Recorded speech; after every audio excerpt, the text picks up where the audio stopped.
Hi students, I am CS Santosh Raskar. Welcome to my YouTube channel.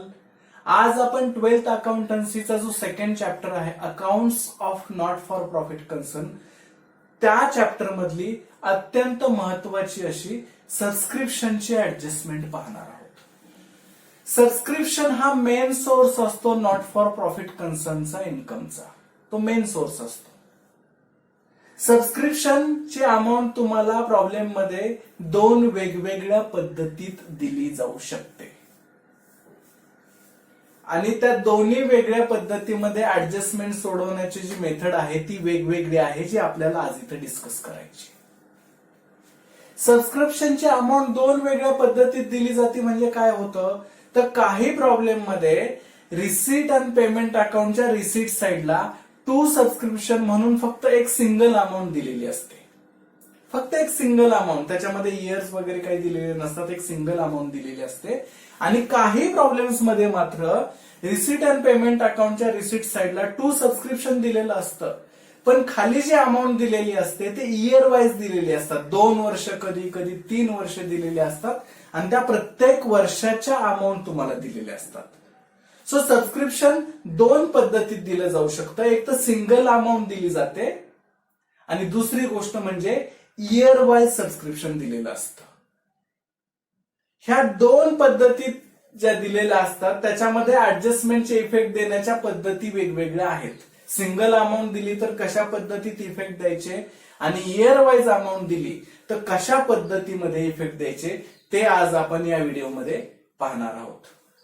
सुरुवातीला आपण पाहणार आहोत की इयर वाईज अमाऊंट दिली तर काय करायचं, कशी ते ऍडजस्टमेंट सोडवायची, कसे कसे इफेक्ट द्यायचे. त्याच्यासाठी मी इथं बोर्डवरती इन्कम अँड एक्सपेंडिचरची इन्कम साइड फक्त लिहून घेतलेली आहे. आपल्याला सबस्क्रिप्शनचा इफेक्ट हा इन्कम अँड एक्सपेंडिचर अकाउंटला इन्कम साइडला द्यायचा असतो, त्यामुळे एक्सपेंडिचर मी घेतलेलं नाहीये, फक्त इन्कम साइड घेतलेली आहे आणि बॅलन्स शीट तयार केलेली आहे. म्हणजे आपल्याला एक्झॅक्टली पाहता येईल की इफेक्ट कुठं कुठं आणि कसे कसे द्यायचे. सो सुरुवातीला आपण पाहूया की जर इयर वाईज अमाऊंट दिली, 2 किंवा 3 वर्ष जर दिली असतील रिसीट अँड पेमेंट साइडला आणि 3 वर्षाचं सबस्क्रिप्शन दिलं असेल तर सबस्क्रिप्शनची अमाऊंट कशी लिहायची, एक्झॅक्टली करंट इयरची अमाऊंट कशी शोधायची आणि इन्कम व्यतिरिक्त अजून कुठे कुठे इफेक्ट द्यायचे असतात. सबस्क्रिप्शनची ऍडजस्टमेंट सोडवताना तुम्हाला एक गोष्ट लक्षात ठेवायची, या ऍडजस्टमेंटचे 3 ठिकाणी इफेक्ट जाऊ शकतात. पहिलं म्हणजे तुम्हाला इन्कम अँड एक्सपेंडिचर अकाउंटच्या इन्कम साइडला लिहायचंच आहे, बरोबर. दुसरा इफेक्ट बॅलन्स शीटच्या लायबिलिटी साइडला जाऊ शकतो आणि तिसरा इफेक्ट बॅलन्स शीटच्या ऍसेट साइडला जाऊ शकतो. प्रत्येक वेळेला 3 इफेक्ट जाणारच आहेत, कंपल्सरीच आहे असं नाहीये. 3 इफेक्ट जाऊ शकतात असं मी म्हणतोय. आपल्याला शोधायचं आहे त्यापैकी किती नक्की इफेक्ट द्यायचे. जसा प्रॉब्लेम असेल, जशा ऍडजस्टमेंट दिली असेल तशा पद्धतीत आपल्याला ते इफेक्ट द्यायचे आहेत. पण लक्षात काय ठेवायचं, 3 ठिकाणी इफेक्ट आपल्याला द्यायला लागू शकतो, बरोबर आहे. सो आता आपण काय करूया, ही ऍडजस्टमेंट कशी सोडवायची हे शिकण्यासाठी आपण आपल्या पुस्तकातील प्रॅक्टिकल प्रॉब्लेम नंबर 2 जो पेज नंबर 115 त्याच्यावरती दिलेला आहे तो प्रॅक्टिकल प्रॉब्लेम नंबर 2 पाहणार आहोत, बरोबर आहे. तिथं तुम्हाला ओल्ड बॅलन्स शीट दिलेली आहे, रिसीट अँड पेमेंट अकाउंट दिलेलं, रिसीट्स अँड पेमेंट्स अकाउंट दिलेलं आहे आणि एक ऍडजस्टमेंट दिलेली आहे.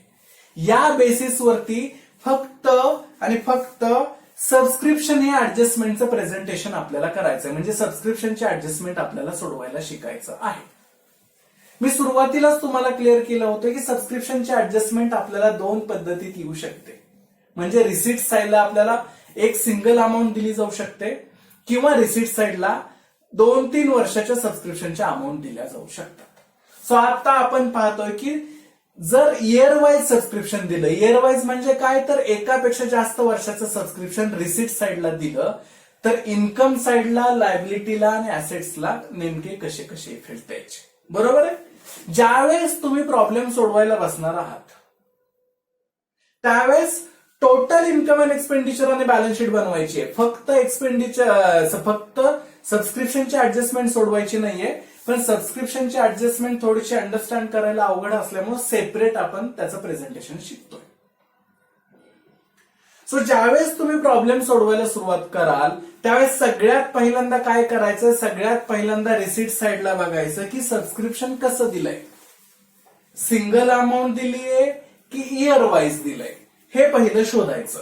मी बघतोय इथं आता या प्रॉब्लेम मध्ये पर्टिक्युलरली सबस्क्रिप्शन इयर वाईज दिलेलं आहे.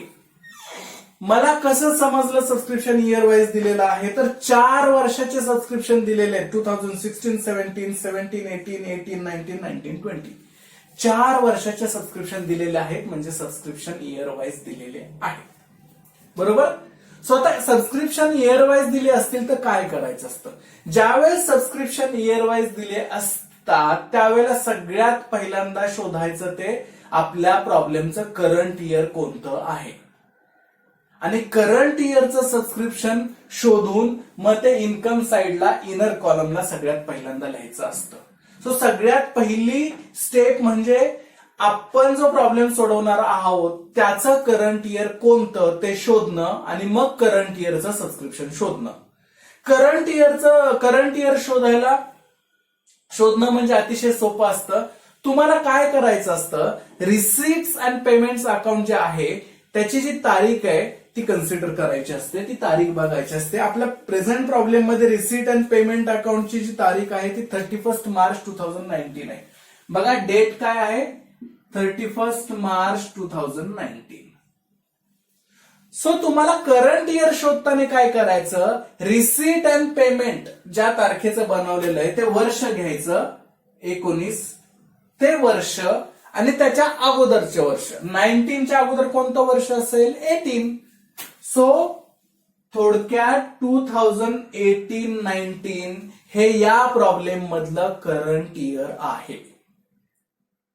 बघा मी काय केलं, रिसीट अँड पेमेंट अकाउंटची जी डेट दिलेली होती 31 मार्च 2019 त्याच्यातलं वर्ष उचललं, ते वर्ष आणि त्याच्या अगोदरचं वर्ष. 19च्या अगोदर कोणतं येतं, 18. मग माझं प्रेझेंट इयर बनलं 2018-19. अशा पद्धतीने आपल्याला करंट इयर शोधायचं असतं. अजून एक एक्झाम्पल पाहूया. समजा माझं रिसीट अँड पेमेंट अकाउंट तयार केलेलं आहे 31 मार्च 2020, बरोबर आहे, 2020. सो माझा करंट इयर मी शोधताना काय करणार, रिसीट अँड पेमेंट अकाउंट ज्या वर्षाचं आहे ते वर्ष घेणार, ते म्हणजे 2020 ते वर्ष आणि त्याच्या अगोदरचं वर्ष 2020. 20च्या अगोदर येणार 19, हे 2000 तर कंपल्सरी राहणार आहे. सो 2019-20 हे माझं झालं current year. So year wise आपल्याला सबस्क्रिप्शन दिलं असेल तर सगळ्यात पहिली गोष्ट करायची, आपल्याला करंट इयर शोधायचंय कोणतं आहे. सो आपलं या प्रॉब्लेम मधलं करंट इयर आहे 2018-19. सो करंट इयर पुढे जी सबस्क्रिप्शनची अमाऊंट दिलेली असते ती सगळ्यात पहिल्यांदा इथे इनर कॉलमला लिहायची असते, कारण ती करंट इयरची सबस्क्रिप्शनची अमाऊंट असते. आपण ज्यावेळेस income and expenditure account solve करतो त्यावेळेस लक्षात काय गोष्ट घ्यायची, फक्त करंट इयरचं त्याच्यामध्ये येणार असतं इन्कम. लास्ट इयरचा पण येणार नसतो आणि नेक्स्ट इयरचा पण येणार नसतो, बरोबर आहे, फक्त current year. So current year आपण शोधायचं आणि त्याची अमाऊंट इनर कॉलमला लिहून घ्यायची. सो रिसीट अँड पेमेंट अकाउंटची डेट होती 31 मार्च 2019, मग 19 घेतलं आणि त्याच्या अगोदरचं 19 आणि त्याच्या अगोदरचं 18. सो 2018-19 हे माझं करंट इयर मला मिळालं. त्या करंट इयरची सबस्क्रिप्शन अमाऊंट होती 4,10,000 रुपये. ती मी आता इथं इनर कॉलमला सगळ्यात पहिल्यांदा लिहून घेतोय. सो सगळ्यात फर्स्ट स्टेप जी करायची असते ते म्हणजे करंट इयर शोधणं आणि करंट इयरचं सबस्क्रिप्शन इन्कम साइडला इनर कॉलमला लिहिणं. सो 4,10,000 रुपये हे तुमचं करंट इयरचं सबस्क्रिप्शन आहे. आता दुसरी गोष्ट लक्षात ठेवायची आहे, ज्या वेळेस रिसीट साइडला इयर वाईज सबस्क्रिप्शन दिलेलं असतं, ज्या वेळेस रिसीट साइडला इयर वाईज सबस्क्रिप्शन दिलेलं असतं त्यावेळेस इन्कम साइडला सबस्क्रिप्शनची ऍडजस्टमेंट सॉल्व्ह करत असताना काहीही लेस करायचं नाही. ही प्राइम इम्पॉर्टंट गोष्ट आहे. ज्या वेळेला तुम्हाला रिसीट साइडला इयर वाईज सबस्क्रिप्शन दिलेलं असतं, म्हणजे 2-3 वर्षाचं सबस्क्रिप्शन रिसीट साइडला दिलेलं असतं, त्यावेळेस इन्कम साइडला ज्यावेळेस आपण सबस्क्रिप्शनची ऍडजस्टमेंट सॉल्व्ह करणार आहोत त्यावेळेला डिडक्ट किंवा लेस काहीही करणार नाही. जे करणार आहे ते फक्त ऍडच करणार. सो ज्या वेळेला इयर वाईज सबस्क्रिप्शन दिलं जाईल त्यावेळेस सगळ्यात पहिल्यांदा माइंड मध्ये ठेवायचंय की आता मला ही जी इनर कॉलमला अमाऊंट लिहिलेली आहे 4,10,000 त्याच्यातून लेस काहीही करायचं नाही, बिलकुल पण नाही, चुकून पण लेस करायचं नाही, काहीही डिडक्ट करायचं नाही. मग काय करायचं असतं, 2 गोष्टी आपल्याला ऍड करायच्या असतात. 2 गोष्टी आपल्याला ऍड करायच्या असतात. पहिली गोष्ट ऍड करायची असते ती म्हणजे subscription received in advance in last year. पाठीमागच्या वर्षीच पैसे आलेत पण ते करंट इयर साठी आलेले आहेत. पाठीमागच्या वर्षी ऍडव्हान्स मध्ये पैसे आलेत पण ते या वर्षासाठी आलेत. असे काही पैसे असतील सबस्क्रिप्शन रिसिव्ड इन ऍडव्हान्स, असे काही पैसे असतील तर ते आपल्याला पहिल्यांदा ऍड करावे लागतात. पहिली गोष्ट ऍड करावी लागते subscription received in advance in last year. आणि दुसरी गोष्ट आपल्याला ऍड करावी लागते outstanding subscription for current year. Current इयरचं जे सबस्क्रिप्शन आउटस्टँडिंग आहे ते आपल्याला ऍड करावं लागतं. सो इयर वाईज सबस्क्रिप्शन दिलं असेल तर पहिल्या स्टेपमध्ये आपण काय केलं तर करंट इयर शोधलं आणि करंट इयरची सबस्क्रिप्शनची अमाऊंट इनर कॉलमला लिहिली बाय सबस्क्रिप्शन म्हणून. त्याच्यानंतर आपण मनात काय विचार केला की इयर वाईज आहे म्हणजे आता या अमाऊंट मधून मला काहीही लेस करायचं नाही, केलं तर मला ऍड करायचे ज्या 2 गोष्टी आहेत. कोणत्या 2 गोष्टी ऍड होऊ शकतात त्याही कंपल्सरी झाल्याच पाहिजेत. नाही, प्रॉब्लेम मध्ये इन्फॉर्मेशन दिली असेल तर ऍड करणार, नसेल तर नाही करणार. कोणत्या 2 गोष्टी ऍड करायच्यात, पहिली गोष्ट म्हणजे subscription received in advance in last year आणि दुसरी गोष्ट मला ऍड करायची outstanding subscription for current year. Adjustment solve करत असताना पहिल्यांदा इन्कम साइडचे इफेक्ट कंप्लीट करून घ्यायचे आणि मग बॅलन्स शीटकडे आपण जाणार आहोत. सो मी करंट इयर शोधलं, अमाऊंट इनर कॉलमला लिहिली, इयर वाईज सबस्क्रिप्शन दिलेलं होतं म्हणून मी मनाशी ठरवलं की आता इथून मला लेस करायचं नाही. 2 गोष्टी ऍड करायच्यात, subscription received in advance in last year. पण ते नक्की मिळतं कुठं, कारण तुम्हाला नॉन फॉर प्रॉफिटच्या प्रॉब्लेम मध्ये ओल्ड बॅलन्स शीट दिलेली असते, रिसिट्स अँड पेमेंट्स अकाउंट दिलेलं असतं आणि ऍडजस्टमेंट दिलेले असतात. त्या तिन्ही ठिकाणी सबस्क्रिप्शन शब्द तुम्हाला दिसू शकतो. मग कन्फ्युजन व्हायचे चान्सेस जास्त असतात. सो आता आपण शिकणार आहोत की ज्या ऍड करायच्या गोष्टी आहेत त्या नेमक्या कुठं दिलेल्या असतात. आपण पाहिलं की पहिलं आपल्याला काय ऍड करायचंय, पहिलं आपल्याला ऍड करायचंय subscription received in advance in last year. ते दिलेलं कुठं असतं, पहिलं ओल्ड बॅलन्स शीट मध्ये लायबिलिटी साइडला दिलेले असते. जर तुमच्या प्रॉब्लेम मध्ये ओल्ड बॅलन्स शीट दिली असेल आणि त्या बॅलन्स शीटच्या लायबिलिटी साइडला सबस्क्रिप्शन रिसिव्ड इन ऍडव्हान्स असं दिलेलं असेल तरच तुम्ही ऍड करणार, नाही तर करणार नाही. परत एकदा सांगतो, जर तुमच्या प्रॉब्लेम मध्ये ओल्ड बॅलन्स शीट दिली असेल आणि ओल्ड बॅलन्स शीटच्या लायबिलिटी साइडला जर सबस्क्रिप्शन दिलं असेल, सबस्क्रिप्शन रिसिव्ड इन ऍडव्हान्स, तरच आपल्याला इथं अमाऊंट ती ऍड करायची, अदरवाईज करायची नाही. So subscription received in advance in last year कुठं दिलेलं असू शकतं, ओल्ड बॅलन्स शीटच्या लायबिलिटी साइडला दिलेलं असू शकतं किंवा ऍडजस्टमेंट मध्ये दिलेलं असतं, किंवा तुम्हाला ऍडजस्टमेंट मध्ये क्लिअर कट सांगितलेलं असतं की subscription received in advance in last year was rupees so and so. पाठीमागच्या वर्षी ऍडव्हान्स मध्ये आलेलं सबस्क्रिप्शन एवढ्या अमाऊंटचं आहे. So subscription received in last year in advance हे 2 ठिकाणी दिलेलं असू शकतं, ओल्ड बॅलन्स शीट मध्ये, लायबिलिटी साइडला किंवा ऍडजस्टमेंट मध्ये. दुसरी गोष्ट आपण ऍड करतो ते म्हणजे करंट इयरचं आउटस्टँडिंग सबस्क्रिप्शन. करंट इयरचं आउटस्टँडिंग सबस्क्रिप्शन हे ऍडजस्टमेंट मध्ये दिलेले असते. करंट इयरचं आउटस्टँडिंग सबस्क्रिप्शन तुम्हाला कंपल्सरी ऍडजस्टमेंट मध्ये दिलेलं असतं. ओके, ते दिलेलं असेल तर ऍड करायचं, नाही तर सोडून द्यायचं. आलं लक्षात? सो इयर वाईज सबस्क्रिप्शन दिलं असताना आपल्याला सगळ्यात पहिल्यांदा सबस्क्रिप्शनची ऍडजस्टमेंट सॉल्व्ह करत असताना करंट इयर शोधावं लागतं. करंट इयरची जी सबस्क्रिप्शनची अमाऊंट आहे ती इन्कम साईडला लिहायची असते. त्याच्यानंतर मनात एक गोष्ट ठेवायची असते की इयर वाईज दिलं म्हणजे आता याच्यातून मला लेस काही करायचं नाही, 2 गोष्टी मला ऍड करायच्या, 2 गोष्टी ऍड होऊ शकतात. पैकी पहिली गोष्ट subscription received in advance in last year, पाठीमागच्या वर्षी ऍडव्हान्स मध्ये मिळालेलं सबस्क्रिप्शन मला एक्झॅक्टली कुठं कळणार आहे ते. ओल्ड बॅलन्स शीटची लायबिलिटी साईड चेक करायची की काही सबस्क्रिप्शन रिसिव्ड इन ऍडव्हान्स दिलंय का, दिलं असेल तर ऍड करून टाकायचा, विषय संपला. तिथं दिलं नसेल तर कंपल्सरी ऍडजस्टमेंट क्रॉस चेक करायची की ऍडजस्टमेंट मध्ये काही दिलेलं आहे का की subscription received in advance in last year वगैरे असं. नसेल तर नाही ऍड करायचं, असेल तर ऍड करायचं. दुसरं ऍड होतं current year outstanding. Current year outstanding हे तुम्हाला ऍडजस्टमेंट मध्ये मिळत असतं. ऍडजस्टमेंट मध्ये शोधायचं आणि जे काय अमाऊंट दिली असेल ती ऍड करायची. ओके, चला तर मग आता आपण हा प्रॅक्टिकल प्रॉब्लेम नंबर 2 सोडूया. सबस्क्रिप्शनची ऍडजस्टमेंट करताना खूप सोपी ऍडजस्टमेंट आहे. मी जसं सांगतोय तसं जर तुम्ही फॉलो केला तर तुम्हाला काही अडचण येणार नाही. सबस्क्रिप्शनची ऍडजस्टमेंट करत असताना आपल्याला ऍडजस्टमेंट दिलेल्या सिक्वेन्स नुसार सोडवायच्या नाहीयेत. आपल्याला काय करायचंय, आपल्याला पहिल्यांदा ठरवायचंय ते सिंगल अमाऊंट आहे का इयर वाईज आहे.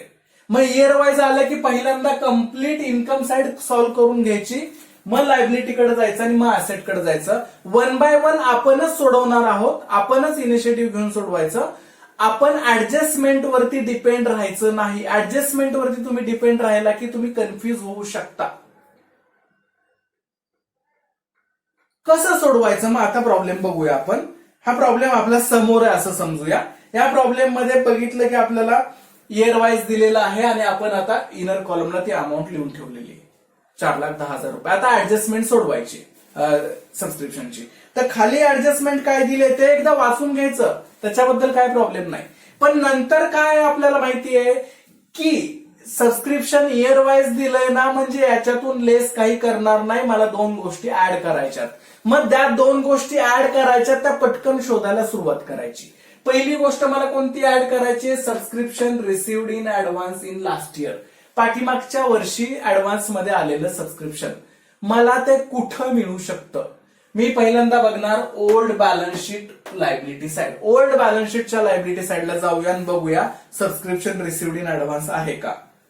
बघा, subscription received in advance for 18-19, current year आपलं 18-19 आहे, त्याच्यासाठी सबस्क्रिप्शन रिसिव्ड इन ऍडव्हान्स झालेलं आहे 20,000 रुपये.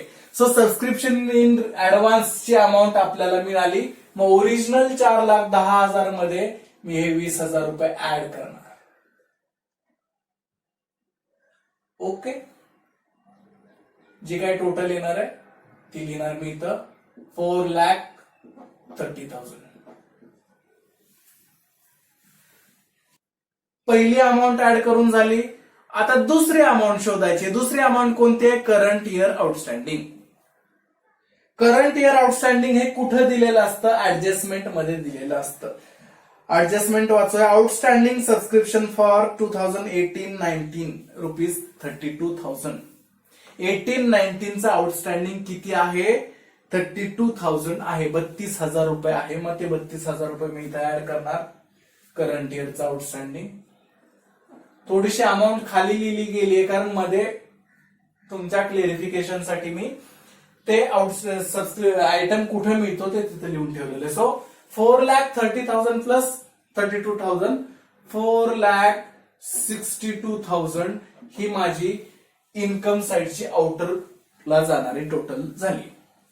सो इन्कम साईडचे इफेक्ट देऊन कंप्लीट झाले. ज्यावेळेस इयर वाईज सबस्क्रिप्शन दिलेलं असतं त्यावेळेस करंट इयरचं सबस्क्रिप्शन इनर कॉलमला लिहायचं. त्याच्यामध्ये 2च गोष्टी ऍड होऊ शकतात.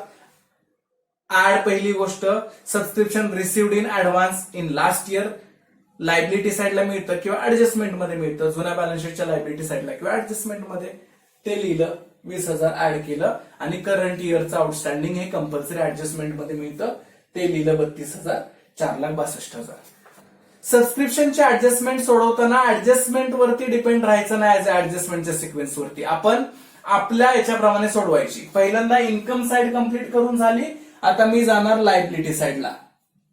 लायबिलिटी साइडला काय जात असतं? लायबिलिटी साइडला जात असतं नेक्स्ट इयरचं subscription. Subscription received for next year.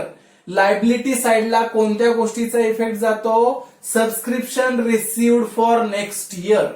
Next year म्हणजे कोणतं? करंट इयरच्या नंतरची जी वर्ष असतात त्याला नेक्स्ट इयर म्हटलं जातं. Subscription received for next year हे दिलेलं कुठं असतं? Subscription received for next year हे दिलेलं असतं एकतर रिसीट साइडला किंवा ऍडजस्टमेंट मध्ये. Subscription received for next year हे एकतर रिसीट्स अँड पेमेंट्स अकाउंटच्या रिसीट साइडला दिलेलं असतं किंवा ऍडजस्टमेंट मध्ये दिलेलं असतं. आता या प्रॉब्लेम मधलं आपलं करंट इयर आहे 18-19, 2018-19. 19-20 हे जे वर्ष दिलेलं आहे ते करंट इयरच्या पुढचं वर्ष आहे. पुढचं वर्ष म्हणजे नेक्स्ट वर्ष, बरोबर. सो लायबिलिटी साइडला काय आहे? तर करंट इयर सोडून पुढच्या वर्षाचे जेवढे 1 असू द्या 2 असू द्या त्याचं काही लिमिट नाहीये. 1 दिले असतील 2 दिले असतील जेवढे पुढच्या वर्षाचे सबस्क्रिप्शन दिलेले असणार आहेत ते आपल्याला लिहायचे असतात लायबिलिटी साइडला. मग मी इथं लिहिणार सबस्क्रिप्शन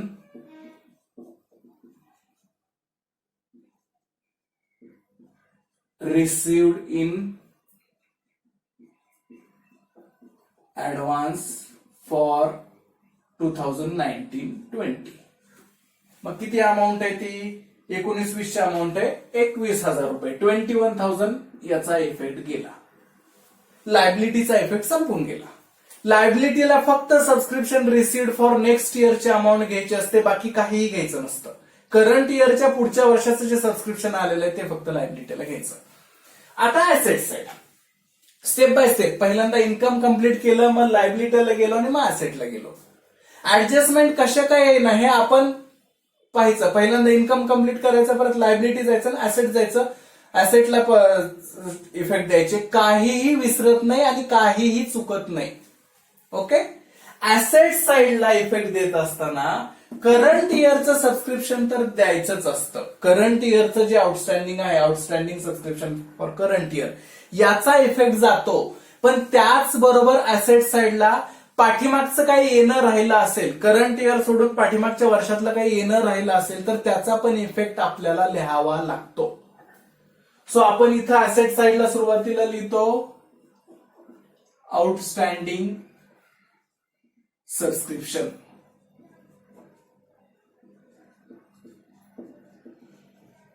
ओके. Outstanding subscription. आता आपल्याला काय बघायचं ऍसेट साइडला इफेक्ट देताना? करंट इयरचा आउटस्टँडिंगचा इफेक्ट कंपल्सरी ऍसेटला जाणारच आहे, पण पाठीमागच्या वर्षातलं काही सबस्क्रिप्शन यायचं राहिलेलं आहे का? आता तुम्ही म्हणाल हे आम्हाला कसं कळणार? तर ते कंपल्सरी क्रॉस चेक करायचं असतं. पाठीमागच्या वर्षातली राहिलेली अमाऊंट कुठे दिलेली असते? पाठीमागच्या वर्षात येणे राहिलेली आउटस्टँडिंग अमाऊंट ही ओल्ड बॅलन्स शीटच्या ऍसेट साइड मध्ये तरी दिलेली असते किंवा ऍडजस्टमेंट मध्ये तरी दिलेली असते. पाठीमागच्या वर्षातले किती पैसे येणं राहिलेले आहेत त्याला त्यांनी आउटस्टँडिंग सबस्क्रिप्शन असा वर्ड युज केलेला असतो. पाठीमागचं वर्ष म्हणजे कोणतं? करंट इयर आहे आपलं 18-19. सो त्याच्यापेक्षा जे जुने वर्ष आहेत 17-18 आणि 16-17 हे करंट प्रिव्हियस इयर्स आहेत. या वर्षातले काही पैसे यायचे राहिलेले आहेत का? हे कुठं दिलेलं असतं? ओल्ड बॅलन्स शीटच्या ऍसेट साइडला. ओल्ड बॅलन्स शीटच्या ऍसेट साइडला दिलेलं असतं, नाहीतर ऍडजस्टमेंट मध्ये दिलेलं असतं. सो ओल्ड बॅलन्स शीटची ऍसेट साइड बघितली, 16-17चे 26,000 रुपये पेंडिंग होते. 1 by 1 बघूया आपण. 2016-17चे 26,000, 26,000 वॉज पेंडिंग. 26,000 पेंडिंग होते. आलेले पैसे कुठे दिलेले असतात? आलेले पैसे तुम्हाला रिसीट साइडला दिलेले असतात किंवा ऍडजस्टमेंट मध्ये सांगितलेलं असतं की त्यापैकी किती आलं. आलेले पैसे आता रिसीट साइडला बघूया. 16-17ला जे अमाऊंट आलेली आहे, 16-17 पुढे आणि सबस्क्रिप्शन वरती फक्त सबस्क्रिप्शन दिलंय आणि खाली 16-17 वर्ष दिलंय. 16-17 या वर्षाच्या पुढची अमाऊंट म्हणजे पैसे जरी करंट इयर मध्ये आले असले तरी ते पैसे 16-17चे आहेत. ओके. सो 16-17चे बॅलन्स शीट मध्ये बघितले 26,000 येणं बाकी होतं. रिसीट साईडला बघितलं त्यापैकी 23,000 रुपये आलेले आहेत. 26,000 येणं बाकी होतं त्यापैकी 23,000 आलेले आहेत. जेवढे पैसे यायचे राहिले असतील तेवढ्याचा इफेक्ट आपल्याला या बॅलन्स शीटच्या ऍसेट साईडला द्यायचा आहे. सो 2016-17 आपण बघतोय पहिल्यांदा, नंतर आपण 2017-18 बघणार आहोत आणि त्याच्यानंतर करंट इयर्स येणार आहे. प्रत्येक प्रॉब्लेम मध्ये एवढे वर्ष येतील असं नाही, एखादी 2 वर्ष असतात फक्त. सो आपल्याला पाठीमागच्या वर्षाचे पैसे किती पेंडिंग आहेत हे कुठं समजतं, एकतर old balance sheet, asset side किंवा ऍडजस्टमेंट. आपण ओल्ड बॅलन्स शीटच्या ऍसेट साईडला गेलो, तिथं बघितलं 16-17चे 26,000 रुपये पेंडिंग आहेत. पैसे आलेले कुठं समजतं, रिसीट साईडला किंवा कधी कधी ऍडजस्टमेंट मध्ये दिलेलं असतं. रिसीट साईडला गेलो आणि बघितलं तर 16-17चे 23,000 रुपये आलेले आहेत. 26,000 पेंडिंग होते, 23,000 आले करंट इयर मध्ये, म्हणजे अजूनही 3,000 येणं बाकी आहे. 16-17 या वर्षाचे 26,000 पेंडिंग बाकी होते ओल्ड बॅलन्स शीट प्रमाणे, आणि रिसीट साईडला त्यांनी सांगितलं की 16-17 या वर्षाचे 23,000 रुपये आलेले आहेत, म्हणजे 3,000 अजूनही बाकी आहेत. त्या 3,000 रुपयाचा येणे बाकी असल्यामुळं करंट इयरच्या ऍसेट साईडला इफेक्ट जाईल. Outstanding subscription for 16-17 3,000. Okay. Next year 16-17 नंतर अजून एक जुनं वर्ष राहिलेलं आहे 17-18, 17-18. 17-18 चे किती पेंडिंग सांगितलेले आहेत बॅलन्स शीटला त्यांनी, ओल्ड बॅलन्स शीटला त्यांनी सांगितलेत 35,000 रुपये पेंडिंग आहेत. 35,000 वॉज पेंडिंग. त्या 35 पैकी रिसीट साईडला किती आलेले आहेत, रिसीट साईडला आलेले आहेत 17-18चे 30,000 रुपये. 35 पेंडिंग होते, 30 आले, म्हणजे 5 यायचे बाकी आहेत. जे 5 यायचे अजूनही बाकी आहेत त्याचा इफेक्ट आपण इथं देणार. ओके. आणि सगळ्यात शेवटी करंट इयरचं जे आउटस्टँडिंग सबस्क्रिप्शन आहे 32,000 रुपये, त्याचा इफेक्टही आपण ऍसेट साईडला देणार.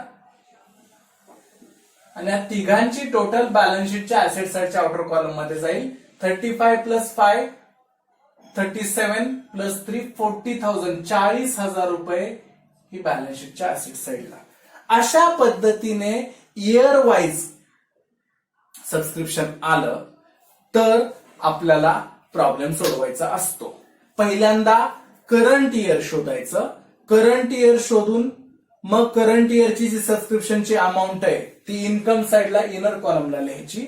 इयर वाईज असल्यामुळं एक गोष्ट पक्की झाली की आता ती जी अमाऊंट लिहिलेली आहे त्याच्यामध्ये ऍडच होऊ शकतं, झालं तर काही, लेस तर बिलकुल होणार नाही. मग काय ऍड होऊ शकतं, 2 गोष्टी ऍड होऊ शकतात. Subscription received in advance in last year, ते कुठं दिलेलं असतं, ओल्ड बॅलन्स शीट दिली असेल तर त्याच्या लायबिलिटी साईडला तरी दिलेलं असतं किंवा ऍडजस्टमेंट मध्ये तरी दिलेलं असतं.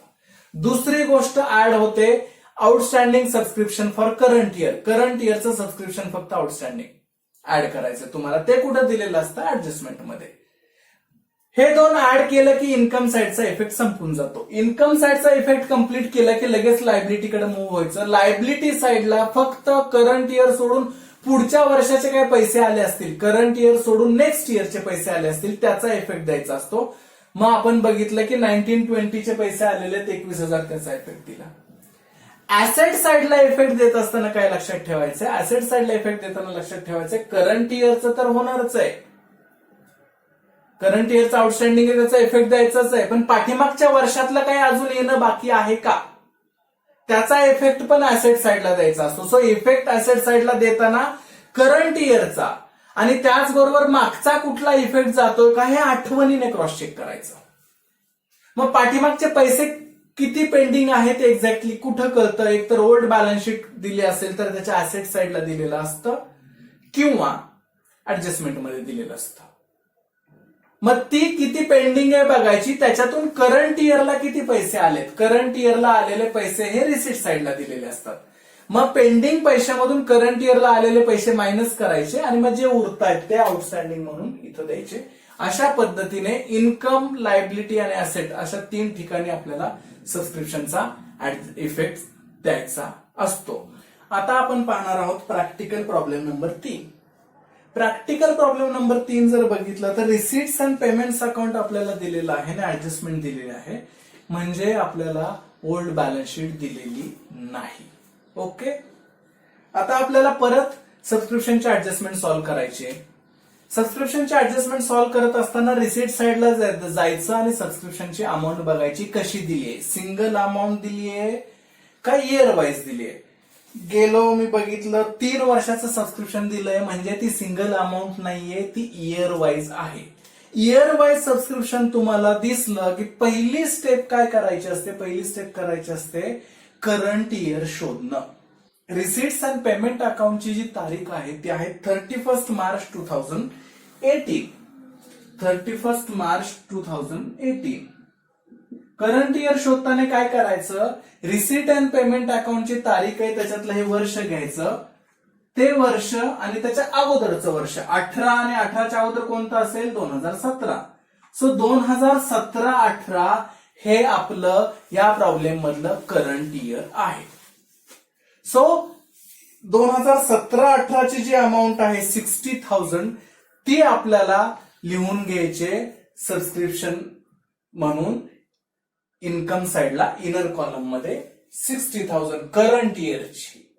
ओके, सगळ्यात पहिली स्टेप काय केली आपण, करंट इयर शोधलं. कसं शोधलं, रिसीट अँड पेमेंट अकाउंटची तारीख बघितले, वर्ष बघितलं, ते होतं 18 आणि त्याच्या अगोदरचं एक वर्ष 17. असं 17-18 हे माझं करंट इयर आहे आपण ओळखलं.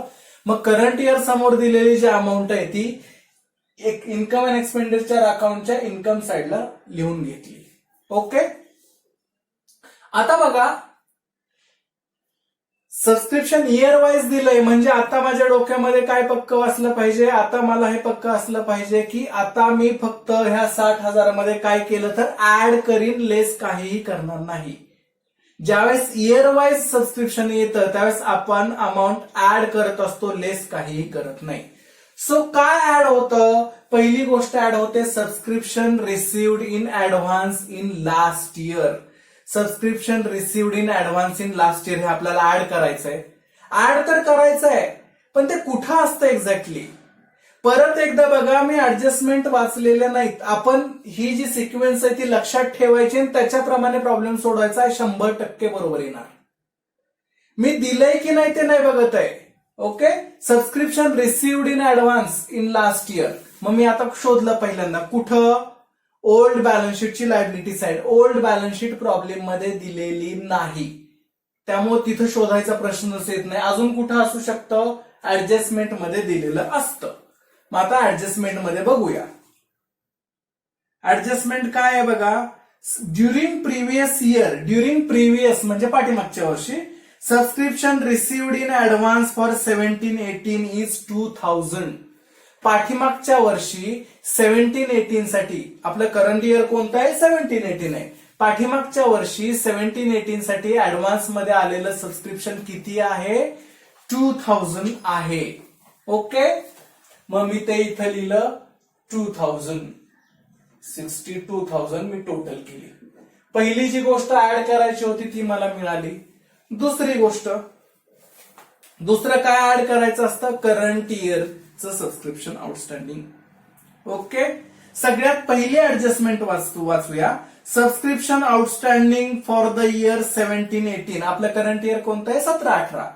Subscription outstanding for the year 17-18 is 6,000. Current इयरचं सबस्क्रिप्शन आउटस्टँडिंग आहे 6,000. ते मी इथं लिहिणार 6,000. आउटरला आले 68,000 रुपये, 68,000. ओके, बघा मी काय केलं, मी करंट इयर शोधलं.